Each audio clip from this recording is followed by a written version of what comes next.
నమస్కారం దూరదర్శన్ వార్తలకు స్వాగతం నేను శ్రీదేవి ముందుగా ముఖ్యాంశాలు చూద్దాం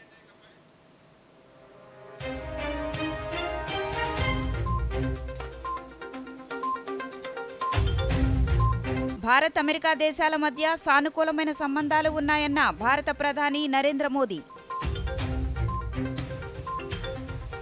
జీఎస్టీ సంస్కరణలు పేద మధ్యతరగతి ప్రజలకు ఎంతో ప్రయోజనం చేకూరుస్తాయన్న కేంద్ర మంత్రి అశ్విని వైష్ణవ్ కర్నూలు జగన్నాథగట్టులోని టిట్కో కాలనీని పరిశీలించిన రాష్ట్ర మంత్రులు నారాయణ టీజీ భరత్ లఘు చిత్రాలు సమాజానికి మంచి సందేశాలు అందిస్తున్నాయన్న మంత్రి నిమ్మల రామానాయుడు పశ్చిమ మధ్య బంగాళాఖాతంలో కొనసాగుతున్న ఉపరితల ఆవర్తనం ఉత్తరాంధ్ర జిల్లాలకు వర్ష సూచన ఇక వివరాలు భారత్ అమెరికా దేశాల మధ్య సానుకూలమైన సంబంధాలు ఉన్నాయని భారత ప్రధానమంత్రి నరేంద్ర మోదీ పేర్కొన్నారు. ఇరు దేశాల మధ్య భవిష్యత్ అభిముఖంగా ఉన్న సమగ్ర భాగస్వామ్యం అమలవుతోందని ఆయన తెలిపారు. అమెరికా అధ్యక్షుడు డొనాల్డ్ ట్రంప్ చేసిన వ్యాఖ్యలకు సామాజిక మాధ్యమం వేదికగా ప్రధాని స్పందిస్తూ భారత్ అమెరికా సంబంధాలపై అమెరికా అధ్యక్షుడు వ్యక్తం చేసిన భావాలు సానుకూలమైన అంచనా పట్ల హర్షం ప్రకటించారు.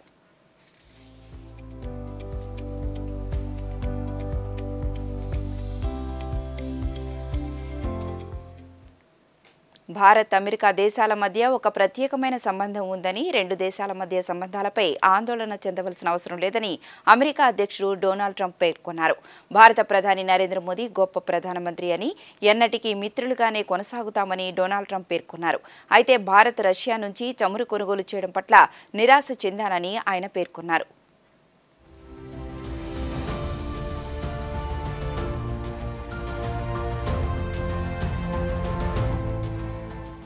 I don't think we have. I've been very disappointed that India would be buying so much oil, as you know, from Russia, and I let them know that. We put a very big tariff on India, 50% tariff, very high tariff.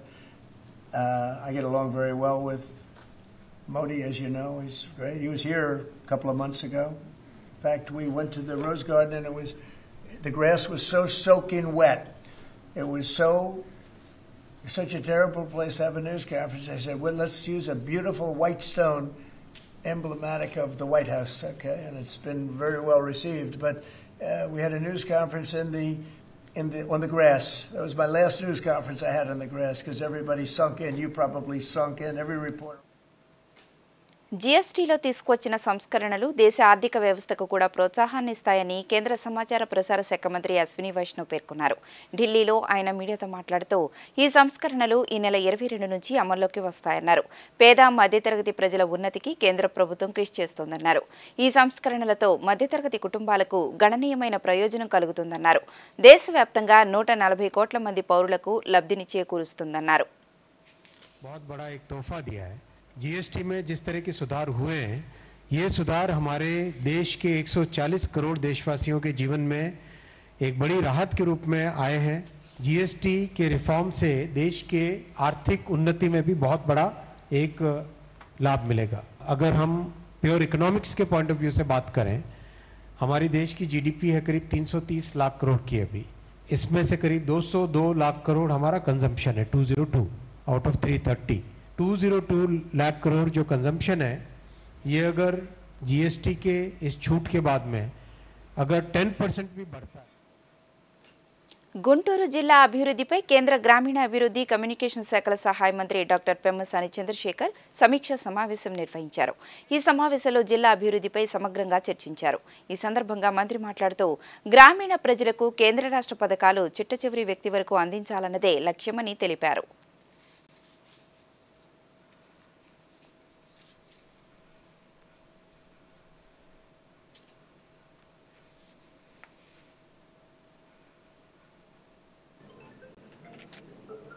Private and public banks వాళ్ళందరినీ అధికారులు అందరం కూర్చొని అసలు loans ఏ విధంగా distribute అవుతున్నాయి, 60 to 70% rural sector poor పీపుల్లోనే ఎక్కువ ఉన్నటువంటివి. గౌరవ ప్రధానమంత్రి గారు కానీ ముఖ్యమంత్రి గారు కానీ కొన్ని స్కీమ్స్ పెట్టారంటే అవి ఎన్నో ఆలోచించి బాటమ్ అప్ని పైకి తీసుకొచ్చే విధంగా, బాటమ్ పీపుల్ని పైకి తీసుకొచ్చే విధంగా పెట్టినటువంటి స్కీమ్స్ని ఇవి ఇంప్లిమెంటేషన్ కరెక్ట్గా అవ్వకపోవటం వల్ల ఫెయిల్ అవ్వకూడదు అనేటువంటి ముఖ్య ఉద్దేశం. ఇప్పుడు అంటే ఇందులో కొన్ని బ్యాంక్స్ పర్ఫార్మెన్స్ మరీ వీక్గా ఉన్నాయి కంపేర్ టు అది. అంటే ఆ పేర్లు చెప్పి వాళ్ళని ఎవరిని ఇట్లా చేయాలని కాదు, కానీ బట్ వాళ్ళకి ఒక 3 months టైం ఇచ్చాం. ఈ 3 monthsలో వాళ్ళు ఎక్కడెక్కడ డెఫిషియన్సీస్ ఉన్నాయి ఇవన్నీ వాళ్ళు కరెక్ట్ చేసుకుంటే మాకేం ప్రాబ్లం లేదు. అలాగని కరెక్ట్ చేసుకోకపోతే ఆ బ్యాంక్స్ పేర్లు ఇవన్నీ కూడా పబ్లిక్కి డిస్ప్లే చేయాల్సి వస్తుంది. డిపాజిట్లు వేసుకునే వాళ్ళు కానీ బ్యాంకులకు బిజినెస్ ఇచ్చేవాళ్ళు కానీ మీరు కూడా ఆలోచించాల్సింది ఏంటంటే ఏ బ్యాంక్ అయినా ఒక కంప్లీట్ హోలిస్టిక్ సోషల్ రెస్పాన్సిబిలిటీ తీసుకోవాలి. పేదవాళ్ళకి రైతులకి న్యాయం చేసే విధంగా వాళ్ళ పాలసీస్ ఉండాలి. అలా ఉన్నప్పుడే అలాంటి వాటినే మనం కూడా ప్రజలు కూడా. కర్నూలులోని జగన్నాథ గట్టులోని టిట్కో కాలనీని రాష్ట్ర మంత్రులు నారాయణ, టీజీ భరత్ పరిశీలించారు. అనంతరం కాలనీలో సమస్యలపై అధికారులతో సమీక్ష నిర్వహించి టిట్కో ఇళ్ల సమస్యకు శాశ్వత పరిష్కారానికి చేపట్టాల్సిన చర్యలపై దిశానిర్దేశం చేశారు. ఈ సందర్భంగా మంత్రి నారాయణ మాట్లాడుతూ టీడీపీ హయాంలో రాష్ట్రంలో 7 లక్షల టిట్కో ఇళ్లను మంజూరు చేశామన్నారు. మహిళలు సొంతింటిలో భరోసాగా ఉండాలన్నది ప్రభుత్వ లక్ష్యమని తెలిపారు.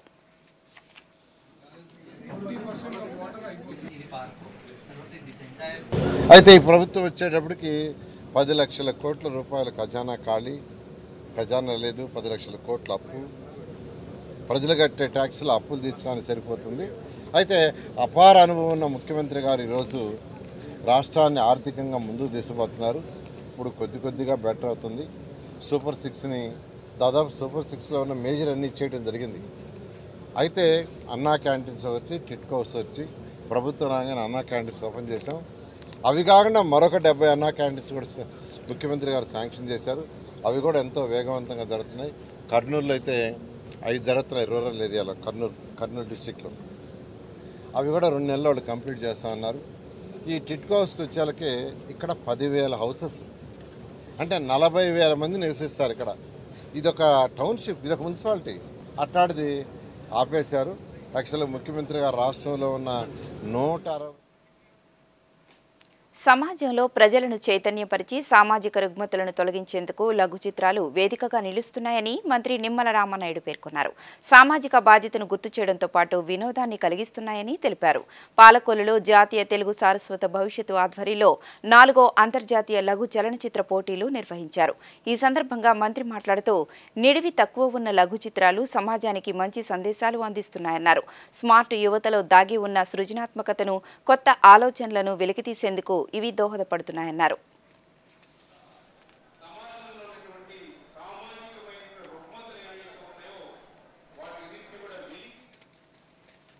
ప్రతి కుటుంబం నుంచి ఒక పారిశ్రామికవేత్త తయారు కావాలనే సంకల్పంతో ఏఐ ఫర్ ష్యూర్ కార్యక్రమాన్ని ప్రారంభించినట్లు ఎన్టీఆర్ జిల్లా కలెక్టర్ డాక్టర్ జి లక్ష్మీసా పేర్కొన్నారు. విజయవాడలోని రైతు శిక్షణ కేంద్రంలో ఒక కుటుంబం ఒక పారిశ్రామికవేత్త ఏఐ ఫర్ ష్యూర్ కార్యక్రమాన్ని కలెక్టర్ ప్రారంభించారు. ఈ సందర్భంగా లక్ష్మీసా మాట్లాడుతూ పారిశ్రామికవేత్తలుగా ఎదగాలనుకునే మహిళలకు ఇప్పటికే శిక్షణ ఇచ్చినట్లు తెలిపారు.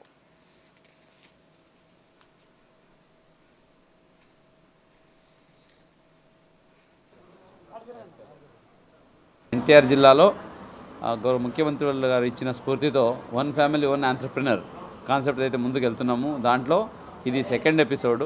ఫస్ట్ ఇదే ఫోరంలో 1 ఫ్యామిలీ 1 ఎంటర్‌ప్రెన్యూర్స్ ఎలాగ అవ్వాలి, ఎలాగ మనం ఆలోచించాలి అనేది కొంతమంది ఆల్రెడీ చేసిన వాళ్ళని తీసుకొచ్చి ఇదే వేదిక మీద నుంచి వాళ్ళకి ట్రైనింగ్ ఇవ్వడం జరిగింది.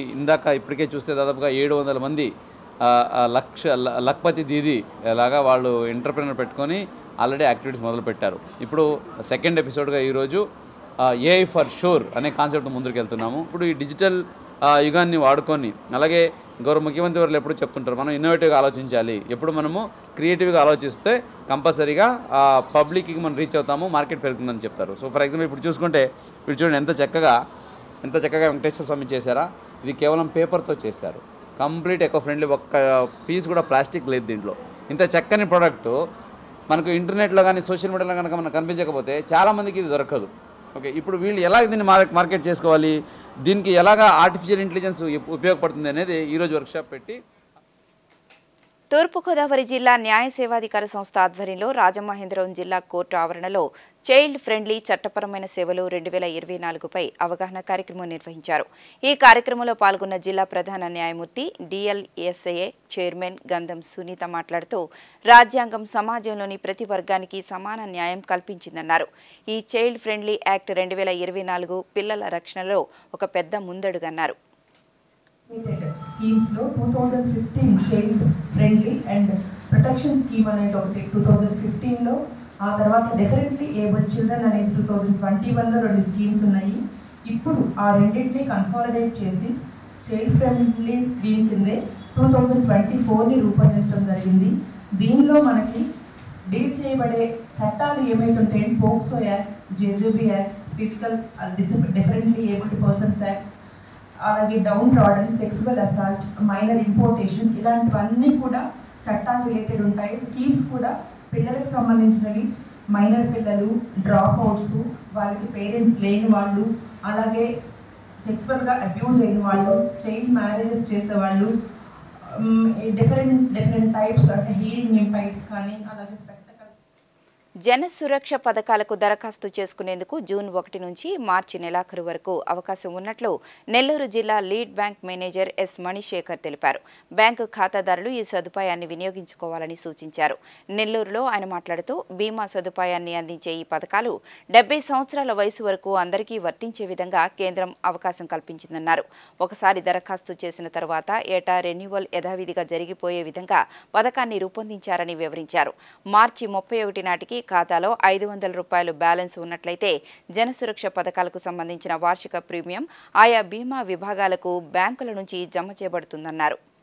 436 రూపాయలు సంవత్సరానికి కడితే దాంట్లో మనకి 2 లక్షల రూపాయలు ఇన్సూరెన్స్ కవరేజ్ వస్తుందన్నమాట.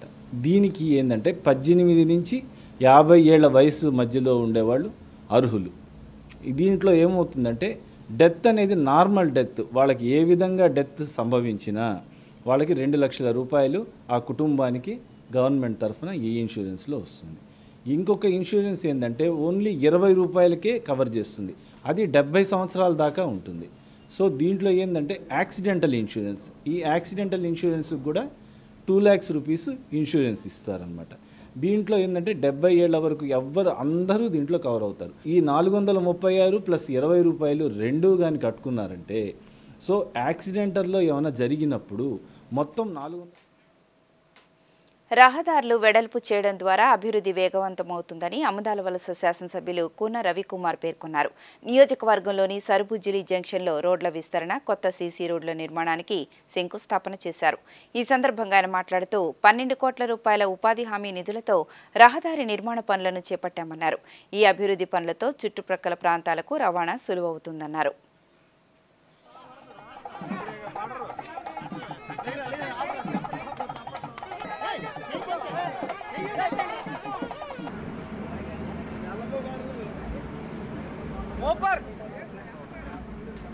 విజయవాడలోని డాక్టర్ ఎన్టీఆర్ ఆరోగ్య విజ్ఞాన విశ్వవిద్యాలయం 27-28వ వార్షిక స్నాతకోత్సవం ఈ నెల 9న తుమ్మలపల్లి కళాక్షేత్రంలో నిర్వహిస్తున్నట్లు విశ్వవిద్యాలయం ఉపకులపతి డాక్టర్ పి చంద్రశేఖర్ తెలిపారు. విశ్వవిద్యాలయంలో ఈరోజు ఆయన మీడియాతో మాట్లాడుతూ 27-28 వార్షిక స్నాతకోత్సవాలను ఒకేసారి నిర్వహిస్తున్నట్లు తెలిపారు. గుండె వైద్య పరిశోధనల్లో అత్యుత్తమ సేవలందించిన వైద్య నిపుణులు డాక్టర్ ఓపి యాదవ్కు గౌరవ డాక్టరేట్ ప్రదానం చేయనున్నట్లు వెల్లడించారు.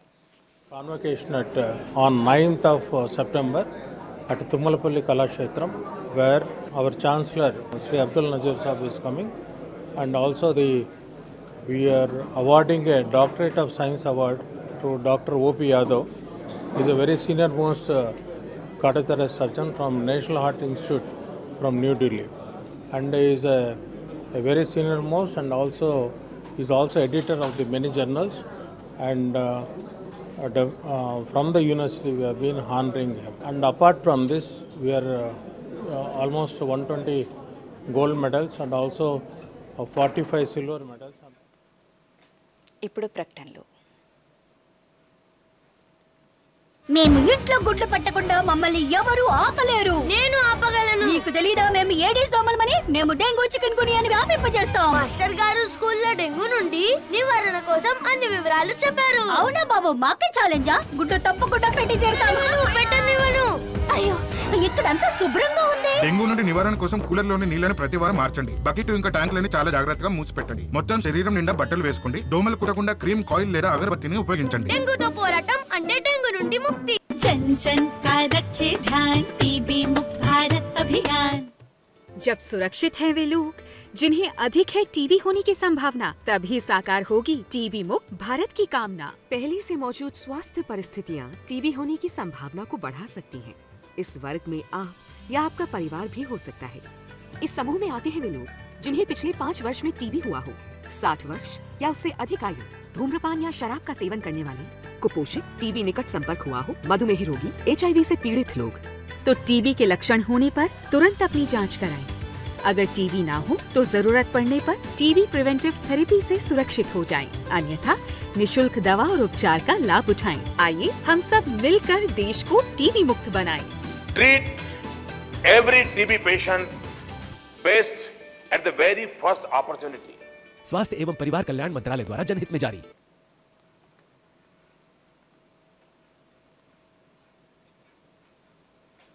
తిరిగి వివరాల్లోకి వెళితే భారతదేశం పునరుత్పాదక ఇంధన రంగంలో చారిత్రాత్మక మైలురాయిని చేరుకుంది. 2030లో సాధించాలని లక్ష్యంగా పెట్టుకున్న నాన్ ఫాసిల్ ఫ్యూయల్ విద్యుత్ సామర్థ్యాన్ని భారత్ ముందుగానే సాధించింది. ఆ వివరాలేంటో ఈ కథనంలో చూద్దాం. భారతదేశం ఎనర్జీ ట్రాన్సిషన్ ప్రయాణంలో కొత్త చరిత్ర సృష్టించింది. దేశంలో ప్రస్తుతం అమల్లో ఉన్న మొత్తం విద్యుత్ ఉత్పత్తి సామర్థ్యంలో 50% నాన్ ఫాసిల్ ఇంధన వనరుల నుంచే వస్తోంది. ఇది ప్యారిస్ ఒప్పందంలో భాగంగా 2030 నాటికి సాధించాల్సిన లక్ష్యాన్ని భారత్ 5 ఏళ్ల ముందే సాధించింది. పునరుత్పాదక విద్యుత్ ఉత్పత్తి, బ్యాటరీ నిల్వలు, గ్రీన్ మ్యానుఫ్యాక్చరింగ్ వంటి రంగాల్లో భారత్ పెరుగుతున్న పెట్టుబడులను ఆకర్షిస్తోంది. దీంతో గ్లోబల్గా పునరుత్పాదక విద్యుత్ సామర్థ్యం పెంపు విషయంలో అగ్రస్థానాల్లోకి చేరింది. ఈ సాఫల్యానికి ప్రధానమైంది ప్రధానమంత్రి కుసుమ్, రూఫ్ టాప్ సోలార్ వంటి పథకాలు. వాటి ద్వారా గ్రామీణ భారతం నుండి పట్టణాల వరకు గ్రీన్ ఎనర్జీ విస్తరించింది. ఐఐటి బాంబే వేదికగా నిర్వహించిన ఐబీసీఏ రెన్యూవబుల్ ఎనర్జీ సమ్మిట్ 2025లో పాల్గొన్న కేంద్ర పునరుత్పాదక ఇంధన శాఖ మంత్రి ప్రహ్లాద్ జోషి మాట్లాడుతూ, ఈ విజయం వెనుక భారత యువశక్తి, ప్రైవేటు పెట్టుబడుల భాగస్వామ్యం కీలకమని తెలిపారు. 2030 నాటికి 500 గిగావాట్ల నాన్ ఫాసిల్ ఫ్యూయల్ విద్యుత్ సామర్థ్య లక్ష్యాన్ని సాధించడమే కాక భారత్ ఈ రంగంలో ప్రపంచానికి మార్గనిర్దేశక దేశంగా మారుతోందని పేర్కొన్నారు. India's energy need is going to be doubled by 2035. तो बहुत बड़ी मात्रा में हमारा जो 2030 तक, आज मैंने पहले बताया, हमारा install capacity both to put together it is about 483-84 gigawatt. So but requirement will be, you can't imagine, by 2030 the requirement will be almost 817 gigawatt. This is what is expectation. When we want to generate 817 gigawatt of energy, out of that, even if you consider as a 50% from the renewable energy, so you see the requirement of fund for that. Bharat సాధించిన ఈ విజయం ప్రపంచ దేశాలకు ఆదర్శంగా నిలుస్తోంది. పునరుత్పాదక ఇంధన రంగంలో భారత యువత, పారిశ్రామికవేత్తలు, పాలసీ మేకర్లు కలిసికట్టుగా మరింత కృషి చేస్తే గ్రీన్ ఇండియా, క్లీన్ ఇండియాను సాధించాలన్న స్వప్నం త్వరలోనే సాకారం కానుంది. భారత సైన్యంలోకి నూతనంగా 207 మంది ఆఫీసర్ క్యాడెట్లు జాయిన్ అయ్యారు. ఇందులో పురుషులతో పాటు మహిళలు కూడా ఉన్నారు. గయాలోని ఆఫీసర్స్ ట్రైనింగ్ అకాడమీలో జరిగిన అద్భుతమైన పాసింగ్ అవుట్ పెరేడ్లో ఎస్ఎస్సీ కోర్సుల నుండి వీరు ఈ అర్హత సాధించారు. లెఫ్టినెంట్ జనరల్ అనింద్య సేన్ గుప్తా సమీక్షించిన ఈ కార్యక్రమంలో వీరు అత్యుత్తమ శిక్షణను ప్రదర్శించారు.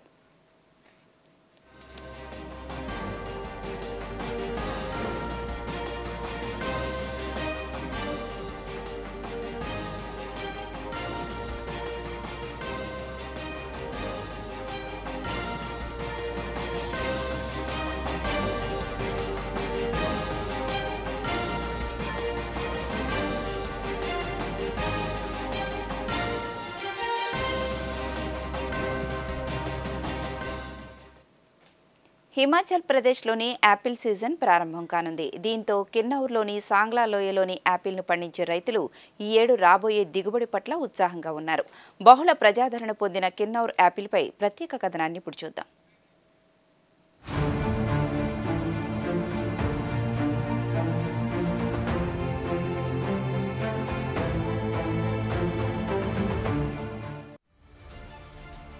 హిమాచల్ ప్రదేశ్ కిన్నౌర్లోని రైతులు సాధారణంగా యాపిల్తో పాటు కుంకుమ పువ్వును కలిపి పండిస్తారు. శీతాకాలంలోనూ వేసవి కాలంలోనూ ఉష్ణోగ్రతలు మరీ ఎక్కువగా లేకపోవటం వలన హిమాలయాలు యాపిల్ సాగుకు అనువుగా ఉంటాయి.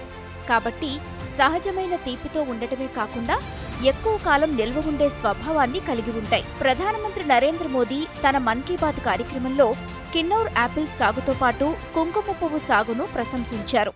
अब जब सेबों की चर्चा हो रही है तो आपने किन्नौरी सेब का नाम जरूर सुना होगा। सेब के लिए मशहूर किन्नौर में केसर का उत्पादन होने लगा है। आमतौर पर हिमाचल में केसर की खेती कम ही होती थी, लेकिन अब किन्नौर की खूबसूरत सांगला घाटी में भी కేసర్ కి ఖేతీ హోనే. కిన్నౌర్లోని రైతులు అధునాతన సాంకేతిక పరిజ్ఞానాన్ని ఉపయోగించి యాపిల్ సాగును చేపడుతూ ఉండటంతో అధికంగా లాభాలను ఆర్జిస్తున్నారు. ముఖ్యంగా సహజమైన చల్లటి వాతావరణంలో పెరగటం వలన ఈ యాపిల్ సమృద్ధిగా పోషకాలను కలిగి ఉన్నాయి. తద్వారా హిమాచల్ ప్రదేశ్లో యాపిల్ ఉత్పత్తిలో కిన్నౌర్ జిల్లా 3వ స్థానంలో నిలిచింది. దీంతో స్థానిక రైతులు ఆర్థిక స్వావలంబన సాధిస్తున్నారు. సాంగ్లాలో రైతు మోహన్ ప్రకాష్ యాపిల్తో కుంకుమ పువ్వును కలిపి పండిస్తూ ఇతరులకు కూడా శిక్షణ అందజేస్తున్నారు. जैसे अभी प्रधानमंत्री श्री नरेंद्र मोदी जी ने हमारे किन्नौर वालों को ये मन की बात में ये कहा था कि किन्नौर में सेब के साथ लोग केसर भी उगा रहे हैं। वाकई बिल्कुल सच बोला उन्होंने। बहुत वो है, मैं अच्छा लगा मेरे को भी ये बातें सुन के, क्योंकि इसका मैं जीता जागता प्रमाण में खुद हूँ। కుంకుమ పువ్వు సముద్ర మట్టానికి 1500 నుంచి 1800 మీటర్ల ఎత్తులో పెరుగుతుంది. జిల్లాలో కుంకుమ పువ్వు సాగును ప్రోత్సహించడానికి వ్యవసాయ శాఖ, CSIR సంయుక్తంగా వివిధ శిక్షణా శిబిరాలను కూడా నిర్వహిస్తున్నారు. భౌగోళికంగా కిన్నౌర్ వాతావరణం యాపిల్, కుంకుమ పువ్వు సాగుకు అనుకూలంగా ఉండటంతో స్థానిక రైతులు ఈ 2 పంటలను ఏకకాలంలో పండించి అధిక లాభాలను ఆర్జిస్తున్నారు. ఇటీవల భారీ వర్షాలు జమ్మూ కాశ్మీర్ను ముంచెత్తాయి. వరదలు, కొండ చర్యలు విరిగిపడడంతో జరిగిన నష్టాన్ని అంచనా వేయడానికి అంతర్మంత్రిత్వ కేంద్ర బృందం జమ్మూని సందర్శించింది. ప్రకృతి విపత్తు వలన జరిగిన నష్టాన్ని స్వయంగా అంచనా వేయడంతో పాటు ఈ ప్రాంతంలో దెబ్బతిన్న మౌలిక సదుపాయాల పునరుద్ధరణపై కూడా ఈ బృందం నివేదిక ఇవ్వనుంది.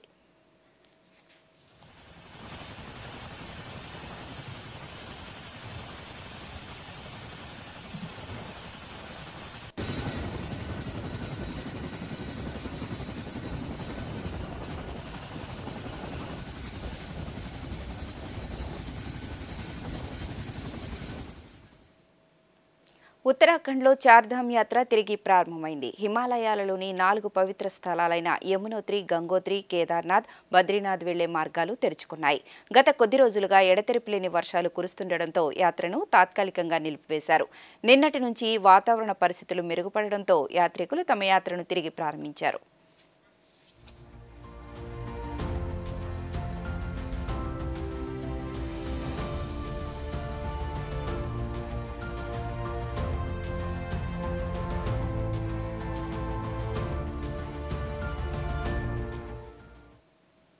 ముజఫర్పూర్ ఈ పేరు వినగానే ప్రత్యేక రుచి కలిగిన లిచీ పళ్ళు, మహిళలను ఆకట్టుకునే గాజులు గుర్తుకొస్తాయి. అయితే ప్రస్తుతం పలు సంస్థలు ఆ ప్రాంతంలో రకరకాల బ్యాగులను తయారు చేస్తున్నాయి. దీంతో స్థానికంగా ఉపాధి అవకాశాలు పెరిగాయి. ఈ నేపథ్యంలో ముజఫర్పూర్లో బ్యాగుల తయారీపై ఈ ప్రత్యేక కథనాన్ని ఇప్పుడు చూద్దాం. हम लोग इस laptop bag, school bag, college bag और हार्ड लगेज, ट्रैवल लगेज, ये सभी चीज़ों का प्रोडक्शन करते हैं यहाँ पर। और आज के दिन पे हम 10 लाख पीस महीने का बना रहे हैं बिहार में, जो कि हम पहले बॉम्बे बनाते थे। अब हमने ये पूरा प्रोडक्शन बिहार शिफ्ट किया और हम बिहार में बना रहे हैं। और यहाँ के हमने आज से 2022 जून में चालू किया था ये। आज 3 साल हो गए हैं। 150 मशीन से हमने चालू की थी और आज हमारी बिहार में 3500 मशीन चल रही है और दिसंबर तक 1500 मशीन और बढ़ जाएगी, तो 5000 मशीन हो जाएगी। ఈ సంస్థలో పనిచేయటం ద్వారా ఆర్థిక అవసరాల కోసం కుటుంబ సభ్యులపై ఆధారపడకుండా తమ కాళ్లపై తాము నిలబడగలిగామని ఆనందాన్ని వ్యక్తం చేశారు. पहले पैसा कौड़ी का बहुत दिक्कत हो रहा था, अभी जब काम करने लगे हैं तो कोई चीज का दिक्कत नहीं होता है। अच्छा खासा अपने से कमा लेते हैं। सैलरी मिल रहा है 7-8 हजार मिल जाता है अभी, क्योंकि हम नया नया ज्वाइनिंग हो किए हैं। अच्छा ढंग से पैसा मिला है, पति से पैसा मांगना नहीं पड़ता है, अच्छा ढंग से हो रहा है। 2-3 साल से काम कर रहे हैं। ఈ సంస్థ బీహార్లోని 35,000 మందికి ఉపాధిని కల్పిస్తోంది. ఈ విధంగా బీహార్లో పారిశ్రామిక విప్లవం పుంజుకుంది. కేంద్ర రాష్ట్ర ప్రభుత్వాలు తీసుకుంటున్న చర్యల ఫలితంగా బీహార్లో నవశకం ప్రారంభమైంది. ఎడతెరిపి లేని వర్షాలతో అతలాకుతలమైన ఉత్తరాది రాష్ట్రాలకు కాస్త ఉపశమనం లభించింది. జమ్మూ కాశ్మీర్లోని చాలా ప్రాంతాల్లో వరద ఉధృతి తగ్గింది. ఢిల్లీలో పరిస్థితి కాస్త మెరుగుపడింది. యమునా నది ప్రవాహ ఉధృతి తగ్గింది. అటు పంజాబ్, హిమాచల్ ప్రదేశ్ రాష్ట్రాల్లోనూ వర్షాలు తగ్గుముఖం పట్టాయి.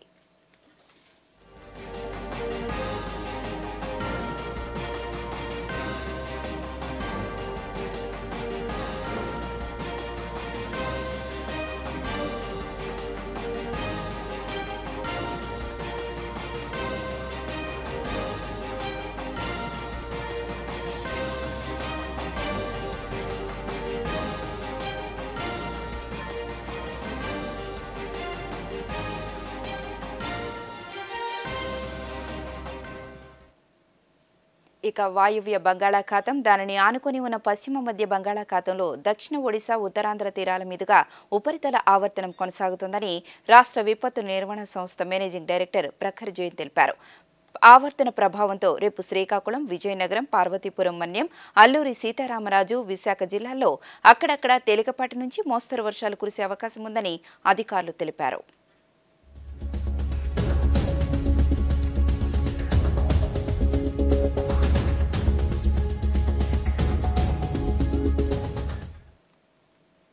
వార్తలు ముగించే ముందు ముఖ్యాంశాలు చూద్దాం.